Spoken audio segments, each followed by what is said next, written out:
एक की पत्नी बड़ी भक्त थी। वो पत्नी पर बहुत प्यार करते थे, पर पत्नी गुरुजी की आज्ञा से चलती थी, पर उनको संतों से कोई प्यार नहीं था। वो पत्नी से प्यार करते थे। तो एक दिन पत्नी ने बहुत प्रेम से उनसे कहा कि हमारी एक बात मानोगे, आप हमारे गुरुजी से दीक्षा ले लीजिए, क्योंकि हम दीक्षित हैं और आप दीक्षा नहीं लिए तो हमारा आपका प्रेम अधूरा। उन्होंने कहा ठीक है, बुलाओ गुरुजी को। गुरुजी को बुलाया और दीक्षा लेने के लिए गंगा स्नान करने के लिए चले तो गाँव के 2-4 लोग मिले। बोले आज ये धोती टांग के कहाँ जा रहे हो? बोले यार पत्नी कह रही दीक्षा ले लो, गुरुजी आ गए तो गंगा से। अरे और वो धोती लेके वापस आ गए। बोले नहीं लेना मुझे दीक्षा। कालांतर में दोनों का शरीर छूटा। तो पति आसक्त होने के कारण उसका मोक्ष नहीं हुआ और वो राजा की राजकुमारी के रूप में जन्मे। ये पूर्व में गीता जी के महत्व में महिमा आती थी, उसमें दृष्टांत आता था, उसका है। और वो पत्नी के प्यार के कारण जहाँ वो राजकुमारी जन्मी, वही हथिनी से वो पुत्र के रूप में प्रकट हुआ, हाथी का शावक। अब जब वो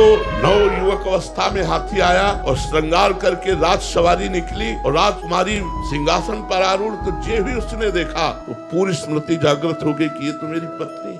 अब ये राजकुमारी और मैं हाथी हूँ, कैसे मिलन हो सकता है? वो चुपचाप सहता रहा, क्योंकि कुछ अपनी बात व्यक्त नहीं कर सकता, हाथी रूप में है। अब राजा ने अपनी राजकुमारी का स्वयंवर रचा। ये ही स्वयंवर की घोषणा हुई कि उसने खाना पीना सब छोड़ दिया। वो बहुत ही सुशोभित हाथी के रूप में था। राजा को सूचना पहुंची, राजवैद्यों ने देखा, बोले कोई रोग नहीं। राजकुमारी विज्ञान संपन्न थी क्योंकि भजन करती थी। उसने कहा इसकी औषधि मेरे को पता है, मुझे एक बार इसके समीप जाने दो। नजदीक गई और कान में कहा था गुरुदेव को वरण कर दो। नहीं वरण किया ना तो हाथी की योनि को प्राप्त हुए। सकुचाओ मत, तुम्हारे गले में जयमाला डालूंगी। सकुचाओ मत, स्वयंवर में तुम शोभा के लिए खड़े किए जाओगे और मैं तुम्हारे ही गले में माला डालूंगी और इस जन्म में इतना भजन करूंगी कि आगे जन्म में हम फिर दोनों मिलेंगे। उसने ऐसा ही किया। भजन के प्रभाव से अपने पति को हाथी की योनि से मुक्त करके अगला जन्म फिर मनुष्य का हुआ।